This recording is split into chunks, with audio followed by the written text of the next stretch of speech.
வணக்கம், நான் doctor Sabitha Rajesh, KG hospital கணபதியில் கன்சல்டன்ட் பீடியாட்ரிஷனாக இருக்கேன். இன்றைக்கி நான் சொல்ல போகிறது எல்லா மதர்ஸும் என்கிட்ட ரெகுலராக இப்போ ரீசெண்டாக வந்து கேட்குறது, ஸ்கூலுக்கு வந்து நியூ பார்ன் இந்த பீரியடில் நம்ம 3.5 இயர்ஸில் ஸ்கூலுக்கு போட்டோன்னே ஒரு ஃபீவர் வருது மேடம், ஒரு 3 நாள் காய்ச்சல் இருக்குது, அதுக்கப்புறம் இரும்ப ஆரம்பிக்கிறான், 3 வாரம் தொடர்ந்து இரும்புறான், நான் 4 வாரமாக மருந்து கொடுக்குறேன் இரும்பலுக்கு, அதனால் இந்த இரும்பல் வந்து பயமா, நான் மருந்து கொடுத்துட்டே இருக்கேன் அப்படின்னா அப்படி கிடையாது.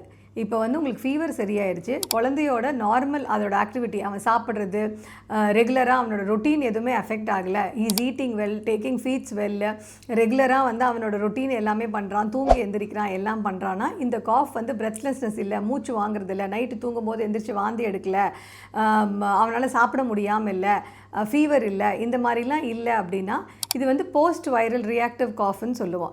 யூஸ்வலி இது வந்து இந்த கோவிட் டைம்லலாம் நம்ம சொல்லுவோம் இல்லையா, ஒரு 3 வாரம் 4 வாரம் ஒரு இரும்பிட்டே இருந்தோம் அப்படின்ற மாதிரி, அந்த மாதிரி. ஸோ ஒரு ஆன் அண்ட் ஆஃப் இருமல் இருக்குது அப்படின்னா நீங்கள் இதுக்கு ஃபுல்லாக மருந்து கொடுத்துக்கிட்டே 4 வாரமும் நம்ம காஃப் சப்ரசன்ட் கொடுக்கணுங்கிற அவசியம் இல்லை.